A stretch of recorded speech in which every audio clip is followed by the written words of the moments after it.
Φανταστείτε ένα παίκτη να ξεκινάει από τα ξερά γήπεδα της Πάτρας και μέσα σε λίγα χρόνια να μοιράζεστε το ίδιο δωμάτιο και το ίδιο γήπεδο με τον καλύτερο παίκτη στον κόσμο, τον Ρονάλντο Ναζάριο. Για αυτό το σημερινό βίντεο θα δούμε και θα αναλύσουμε την ιστορία του καλύτερου αριστερού μπακ που έχει γεννήσει αυτή η χώρα, του Γρηγόρη Γεωργάτου. Ενός παίκτη που η μοίρα του είναι γεμάτη αντιθέσεις. Από τη μία, η απόλυτη παγκόσμια καταξίωση δίπλα στους κορυφαίους, και από την άλλη, η μεγάλη σκιά της Εθνικής Ελλάδας. Την ώρα που οι συμπαίκτες του ετοιμάζονται να γράψουν το έπος του 2004, εκείνος μένει εκτός, πληρώνοντας το τίμημα ενός εκρηκτικού και ασυμβιβαστού χαρακτήρα. Πάμε λοιπόν μαζί να δούμε την ιστορία του Γρηγόρη Γεωργάτου.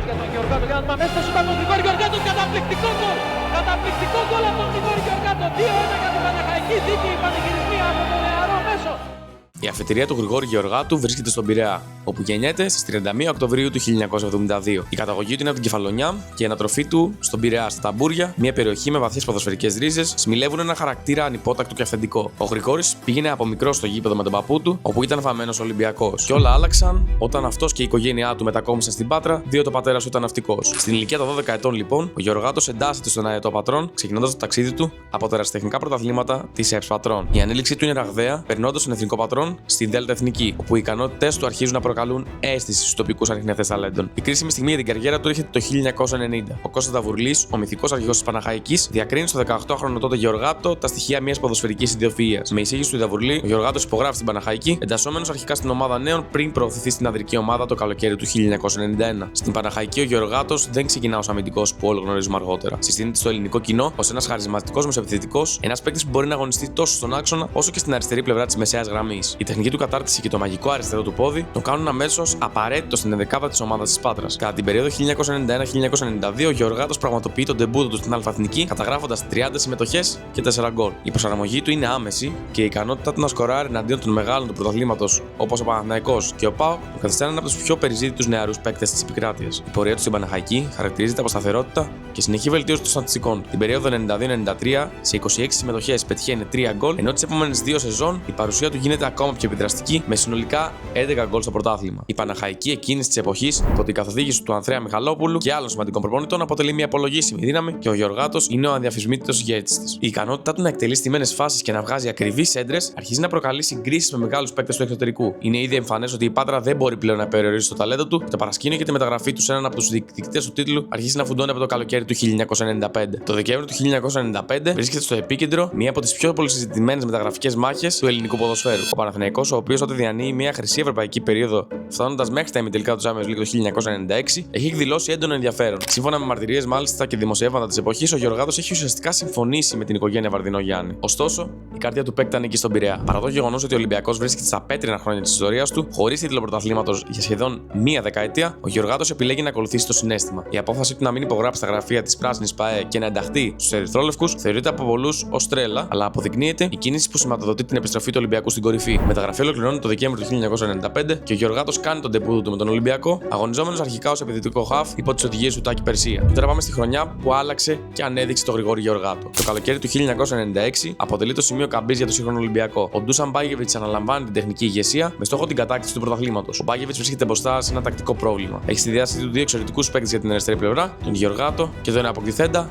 Πρέντακ Τζόρτζεβιτς. Η απόφαση του Μπάγεβιτς να μετατρέψει τον Γεωργάτο από μεσοεπιθετικό σε αριστερό πλάγιο μπακ είναι ρηξικέλευτη. Ο Γεωργάτος, με την ενέργεια και την ικανότητά του να προωθείται, δεν περιορίζεται σε αμυντικά καθήκοντα. Αντίθετα, γίνεται ένας κρυφός επιθετικός, δημιουργώντας μαζί με τον Τζόρτζεβιτς την πιο φωνική αριστερή πλευρά που είδε ποτέ το ελληνικό ποδόσφαιρο. Κατά την περίοδο 1996-1997, ο Ολυμπιακός κατακτά το πρώτο πρωτάθλημά του μετά από 10 χρόνια. Ο Γεωργάτος είναι καταλυτικός, καταγράφοντας 33 συμμετοχές και σημειώνοντας 6 γκολ στο πρωτάθλημα, αριθμός εντυπωσιακός για αμυντικό. Οι εμφανίσεις του αρχίζουν να προσελκύουν το ενδιαφέρον ευρωπαϊκών συλλόγων, καθώς το στυλ παιχνιδιού του παραπέμπει πάρα πολύ στο Ρομπέρτο Κάρλος της Ρεάλ Μαδρίτης. Η σεζόν 1997-1998 βρίσκει τον Ολυμπιακό να επιστρέφει στους ομίλους του Champions League. Ο Γεωργάτος είναι πλέον ένας ολοκληρωμένος παίκτης, ικανός να σταθεί στο υψηλότερο επίπεδο. Την ίδια σεζόν ο Γεωργάτος συνεχίζει τις εξαιρετικές του εμφανίσεις που έδωσε τον Ολυμπιακό να κατακτήσει το δεύτερο συνεχόμενο πρωτάθλημα. Σημειώνει 4 γκολ στο πρωτάθλημα και είναι ο κύριος εκφραστής των επιθέσεων από την αριστερή πτέρυγα. Και πάμε τώρα στη σεζόν 1998-1999, όπου θεωρείται κορυφαία στην καριέρα του Γρηγόρη Γεωργάτου στην Ελλάδα. Ο Ολυμπιακός, υπό την καθοδήγηση του Μπάγεβιτς, παίζει το καλύτερο ποδόσφαιρο της δεκαετίας, καταδικάζοντας το double στην Ελλάδα και φτάνοντας μέχρι τα προημιτελικά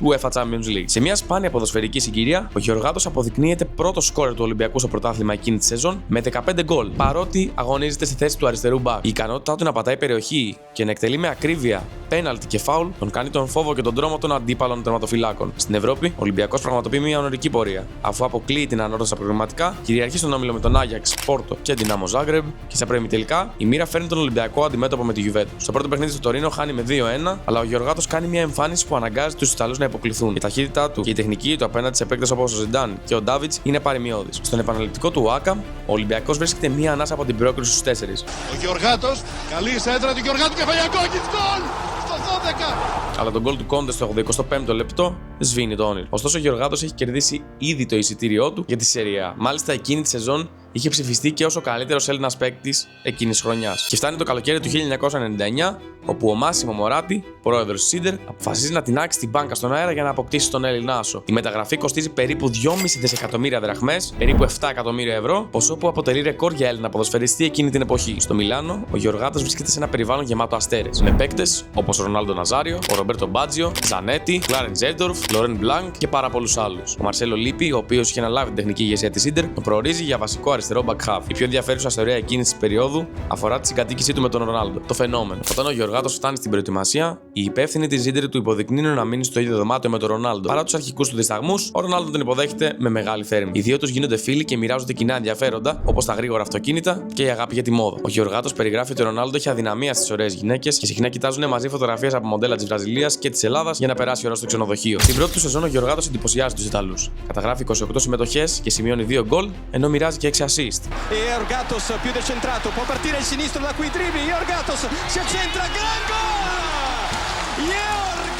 Οι φίλαθλοι της Σίντερ τον αποκαλούν διάδοχο του Ανδρέας Μπρέμε, καθώς η ομάδα έχει να δει παίκτη με τέτοιο πάθος και απόδοση στην αριστερή πλευρά για πάρα πολλά χρόνια. Ωστόσο, παρά την επαγγελματική επιτυχία, ο Γεωργάτος αρχίζει να αντιμετωπίζει ψυχολογικά προβλήματα λόγω της νοσταλγίας του για την Ελλάδα. Του λείπει η ζωή στον Πειραιά, οι φίλοι του και η ατμόσφαιρα του Ολυμπιακού. Όπως δηλώνει ίδιος αργότερα, το μυαλό μου είναι πάντα στην Ελλάδα. Γεγονός που με εμποδίζει να κάνω τη μεγάλη καριέρα που όλοι προβλέπουν στην Ιταλία. Η νοσταλγία του Γεωργάτου οδηγεί σε έναν απρόσμενο δανεισμό πίσω στον Ολυμπιακό για την περίοδο 2000-2001. Η επιστροφή του πανηγυρίζεται έξαλα από τους οπαδούς των Ερυθρόλευκων. Κατά τη διάρκεια εκείνης της σεζόν, ο Γεωργάτος βοηθά τον Ολυμπιακό να κατακτήσει ένα ακόμη πρωτάθλημα, σημειώνοντας 5 γκολ σε 20 αγώνες. Παρά την καλή του παρουσία στο τέλος του δανεισμού, πρέπει να επιστρέψει στην Ίντερ, καθώς το συμβόλαιό του είναι ακόμα σε ισχύ. Και η επιστροφή το 2001 στην Ιταλική ομάδα δεν είναι όπως τη φαντάζεται. Η Ίντερ έχει αλλάξει προπονητή και ο Κούπερ έχει διαφορετική τακτική προσέγγιση. Λιγότερο επιθετική από τον Λέπη, γεγονός που περιορίζει τις προωθήσεις του Γεωργάτου. Επιπλέον, ένας σοβαρός τραυματισμός το κρατά εκτός γηπέδων για μεγάλο διάστημα. Συνολικά εκείνη τη σεζόν καταγράφει μόλις 10 συμμετοχές και σημειώνει ένα γκολ εναντίον της Μπολόνια. Η απογοήτευση είναι φανερή και ο Γεωργάτος ζητά επίμονα να λεφθεί το συμβόλαιό του για να επιστρέψει οριστικά στην Ελλάδα το καλοκαίρι του 2002. Φτάνουμε λοιπόν στο 2002, όπου ο Γεωργάτος μένει ελεύθερος. Και η πρώτη επιλογή προφανώς είναι ο Ολυμπιακός. Ωστόσο, η διοίκηση του Σοκράτη Κόκαλ έχει ήδη αποκτήσει τον Στέλιο Βενετίδη για την αριστερή πλευρά και αρνείται την επιστροφή του Γκέο. Και έτσι αρπάζει την ευκαιρία ο Μάκης Ψωμιάδης. Ο ισχυρός άντρας της ΑΕΚ, γνωστός για το εκρηκτικό του στυλ και τις παρασκηνιακές του κινήσεις, πείθει τον Γεωργάτο να υπογράψει την ΑΕΚ για 3 χρόνια. Διάσημα η ΑΕΚ γιορτάζει, ήρθε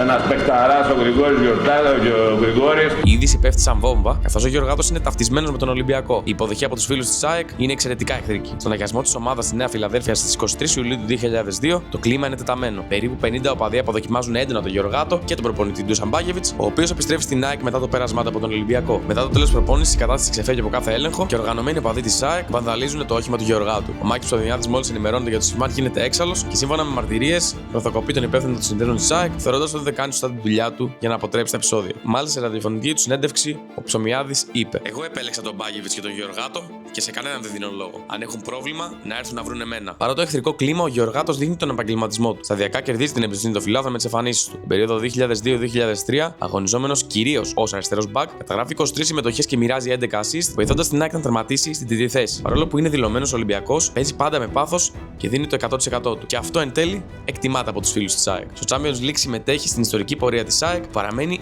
αίτητη σε όμιλο με Real Madrid, Ρώμα και Γκένγκ, καταγράφοντας 6 ισοπαλίες σε 6 6 αγώνες. Ο Γεωργάτος αγωνίζεται σε 4 από αυτούς τους αγώνες, δείχνοντας ότι το κλάσου του παραμένει παγκόσμια. Την επόμενη σεζόν 2003-2004 ξεκινά με εντυπωσιακό τρόπο, σημειώνοντας 5 γκολ σε μόλις 6 συμμετοχές στο πρωτάθλημα. Ωστόσο, η οικονομική κρίση στην ΑΕΚ και η αποχώρηση του Ψωμιάδη δημιουργούν ανασφάλεια. Τον Ιανουάριο του 2004, ο Γεωργάτος παίρνει την απόφαση να επιστρέψει στην ομάδα της καρδιάς του, τον Ολυμπιακό, πληρώνοντας μάλιστα ένα μέρος της ρήτας από την τσέπη του για να μείνει ελεύθερος. Η τρίτη θητεία του στον Ολυμπιακό ξεκινά τον Ιανουάριο του 2004, λοιπόν. Ο Γεωργάτος επιστρέφει σε μια ομάδα που διψάει για τίτλους μετά την απώλεια του πρωταθλήματος από τον Παναθηναϊκό. Την περίοδο 2004-2005 υπό την καθοδήγηση του Ντούζαν Μπάγεβιτς, ο οποίος επιστρέφει στον Ολυμπιακό κατά τον double. Εκείνη την περίοδο ο Γεωργάτος είχε την ευκαιρία να αγωνιστεί δίπλα σε έναν ακόμα θρύλο, τον Ριβάλντο. Παρόλο που ο Γκέο δεν έχει πλέον την ταχύτητα των 20 ετών, η ποιότητά του στις έντρες και η συνεργασία του με τον Ριβάλντο και τον Τζόρετβιτς χαρίζουν στιγμές μαγείας στους φιλάθλους. Την περίοδο 2005-2006, στις 22 συμμετοχές σημειώνει ένα γκολ και μοιράζει 4 assist, βοηθώντας την κατάκτηση ενός ακόμα πρωταθλήματος. Η τελευταία του σεζόν του 2006-2007 είναι κυρίως τιμητική, καθώς ο ίδιος αποφασίζει να αποσυρθεί στο τέλος της χρονιάς. Έτσι, στην τελευταία του σεζόν με τον Ολυμπιακό, σε ηλικία 34 ετών, ο Γρηγόρης Γεωργάτος μετράει 8 συμμετοχές στο πρωτάθλημα και 3 assist. Τον Ιούλιο του 2007, ο Γρηγόρης Γεωργάτος ανακοινώνει το τέλος της ποδοσφαιρικής του καριέρας, έχοντας κατακτήσει συνολικά 7 πρωταθλήματα και 3 κύπελα με τον Ολυμπιακό. Η καριέρα του στην Εθνική Ελλάδας όμως δεν έχει καμία σχέση με την επαγγελματική του καριέρα, καθώς είχε πολλά προβλήματα. Η πορεία του Γεωργάτου με τη γαλανόλευκη φανέλα ξεκινά το 1995 και ολοκληρώνεται πρόωρα το 2001. Συνολικά καταγράφει 35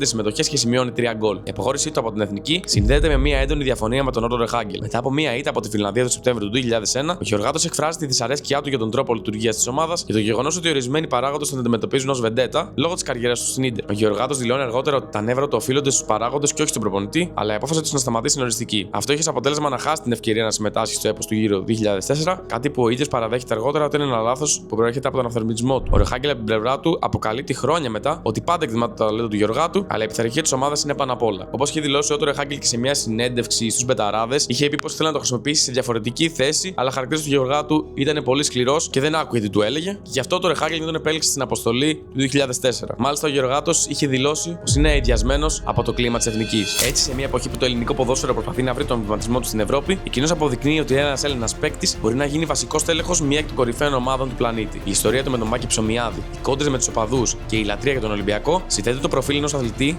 που δεν συμβιβάζεται ποτέ, αφήνοντας μια ανεξίτηλη σφραγίδα στα γήπεδα και στις καρδιές των φιλάθλων. Οπότε, μάγκες, με αυτό το βίντεο, αν σας άρεσε, κάντε ένα like και ένα subscribe, καθώς με βοηθάει πάρα πολύ να συνεχίσω αυτό που κάνω και αγαπάω. Και γράψτε μου κάτω στα comments ιδέες για επόμενους παίκτες που θα θέλετε να δούμε και να αναλύσουμε μαζί. Και εμείς, μάγκες μου, θα τα πούμε σε ένα επόμενο live βίντεο.